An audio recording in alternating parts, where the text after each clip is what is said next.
What's up, guys? Today we're going to be doing something a little different. Today we're going to be checking out Everytime Tupac sampled Prince, or at least tried to, because as we all know, Prince was very notorious when it came to sampling music, and his music especially. But we're going to be working this from the most notable samples downward. And coincidentally, the list is only 7 songs, with a few honorable mentions that I didn't feel quite made the sample category. But to start it off with number 7, we're going to be doing To Live and Die in LA. Now, To Live and Die in LA is a very notorious song. That's why I chose it as the first one.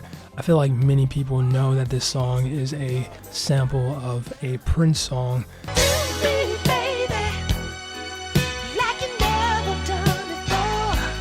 Although there is some debate as to whether it's actually sampling Prince's version of Do Me Baby or Melissa Morgan's version of Do Me Baby. I think there's validity to both sides of that argument, but it really depends on which song you hear more of in that song. But this is a classic Tupac song from his Don Illuminati album. Smooth West Coast vibe, rapping about how he loves LA and how he lives and reps for LA and all that good stuff, and it's really a very, very catchy song. You even have Val Young doing some background vocals to just liven it up a bit, and it truly makes for a very memorable track. But I feel like most people don't even realize that this is one of those songs that, you know, Pac is sampling Prince until somebody tells you, and you go back, re-listen to it, and like, oh, I hear now.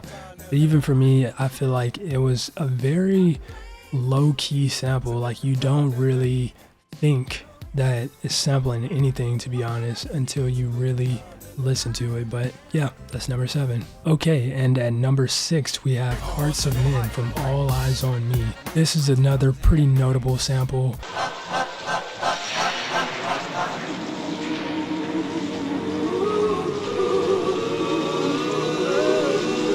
Most people have heard this entire album front to back, back to front, 5 times in a row, upside down, on a Tuesday. So yeah, I chose this one as number 6, Hearts of Men.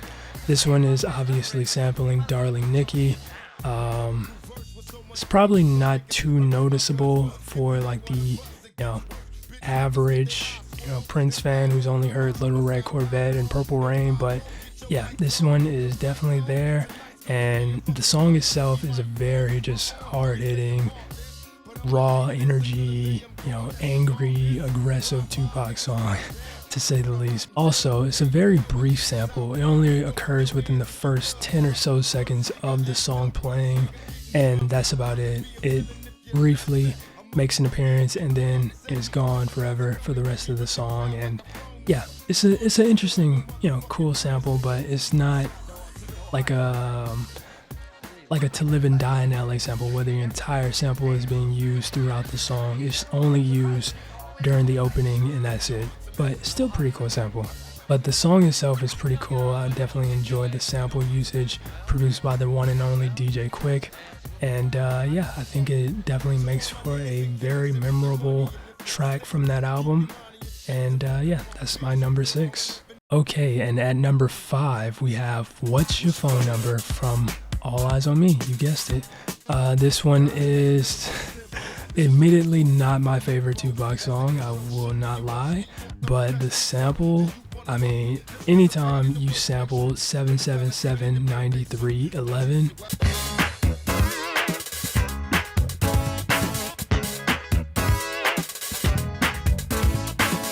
I don't care what type of song you're making, is gonna be a banger. It's gonna, there's no way you can sample that song and not have a banger.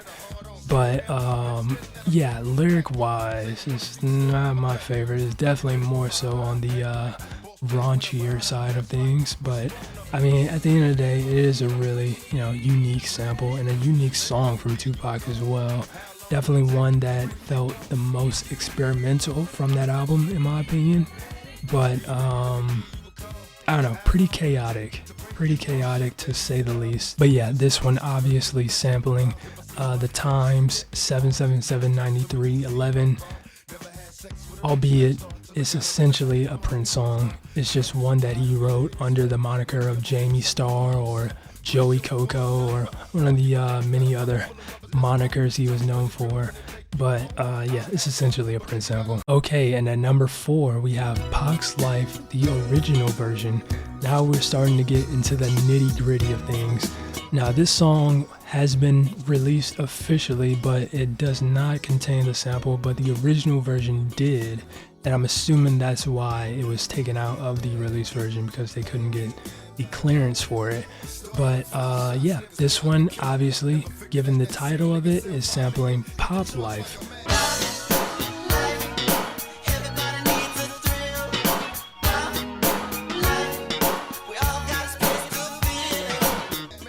It's a pretty low-key sample, if you will. It's not really a full song sample. It's mainly, in a way, just a reference to Pop Life on the chorus of this song, because he's saying Pox Life instead of Pop Life.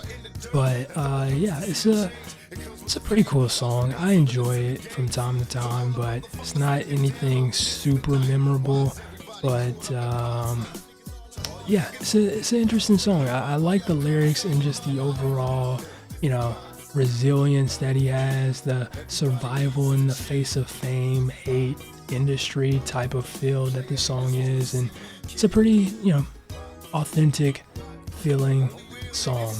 But compared to the release version, the original version is definitely more of an authentic, stripped down version of the song. But I really do like the original version a lot. I think that usage of that sample was very minor, but yeah, I think it was pretty cool. And at number 3, we have Thugs Get Lonely 2, the original version. This one is personally one of my favorites because it's from Prince's greatest album, hands down, Sign of the Times. And the sample is If I Was Your Girlfriend, a very creative song from Prince and one of my personal favorites.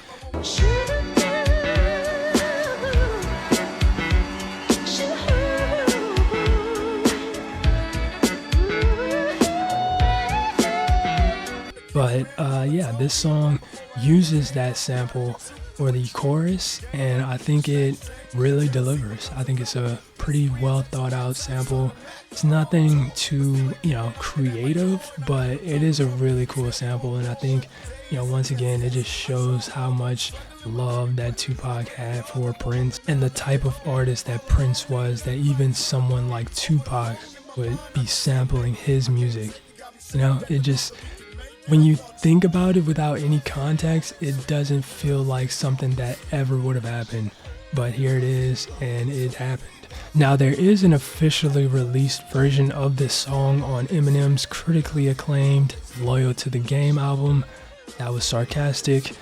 But if you enjoy listening to flaming hot garbage, then be my guest. This is all I got. See, it ain't easy being me. Life as a celebrity is less than heavenly. I got these fakes and these backstabbers chasing me around, and this is all I got. Go in the house. But yeah, this one is definitely the way to go if you want to listen to this track. The original version is just way better, and it's not even comparable. This song showcases a vulnerability that's often found within Tupac's music. This one more so focusing on maintaining a relationship. But yeah, overall, very good song, very good sample, and yeah, overall a very smooth and more soulful version of the flaming hot garbage that Eminem produced later on. And at number 2, we have Is It Cool to F? This is another unreleased / leaked track.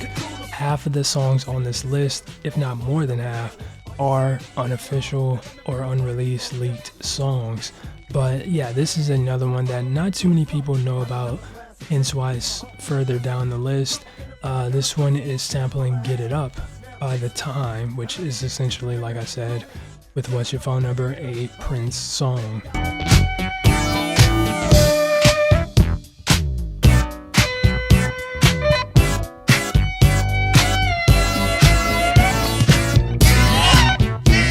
The song itself is a pretty upbeat West Coast song. It has a very early 90s feel to it, and it is essentially a not safe for work romance song, and I use romance in quotations. But yeah, it is a pretty cool usage of a sample, Get It Up, which has been sampled numerous times, most notably by TLC, I would say. But yeah, other than that, it's a pretty low-key sample, not too many people know about it. And yeah, that's my number 2. Is It Cool to F? And the 7th and final track on this list is Ghetto Gospel, the original version, aka the better version. Now the song samples Let's Go Crazy, but it is not a very noticeable sample. I myself only recently discovered it, and I'm sure many people have probably listened to the original version of this song and never noticed it at all. But yeah, it's very, very slight, very minor, and it's very easy to miss, but it is there.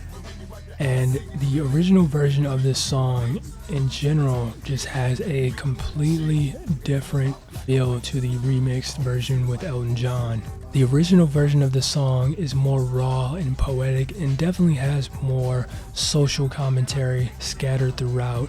I think, a lot of that was cut from the remixed version, and a lot of it is really, potent stuff that he's talking about that they just, for whatever reason, decide to strip out and, add Elton John to. But it is what it is. I think the original version of this song is amazing and definitely the way to go whenever I listen to this song.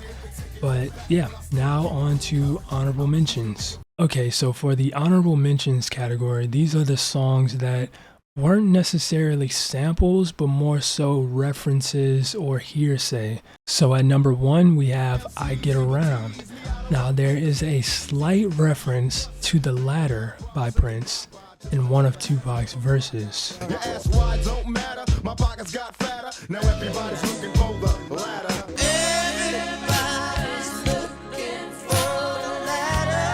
Like I said, it's a very slight reference. It's nothing crazy, but it is there, and it is clearly a reference to The Ladder by Prince. Amazing song, and it's a reference that I'm sure many Prince fans have already caught before, but yeah, I just had to include it. We also have a track from Me Against the World titled F the World. This one is a bit tricky because apparently this was a Prince remake in the words of Shock G, but I'm not entirely sure what that's supposed to mean. It does slightly sound like a Prince song at times, like it has that Minneapolis funk element to it, but it also feels like something that would have been inspired by George Clinton. And knowing Shock G and his admiration for George Clinton, Parliament, and their influence on hip-hop, that's a whole nother video. But knowing that, it definitely makes it a bit trickier to tell if it's more of a Prince inspiration or a George Clinton inspiration, but honestly, you could say it's a bit of both. Also, is it just me, or is it an insane coincidence that the Pour Out a Little Liquor music video and the Boys and Girls music video are like very, very similar?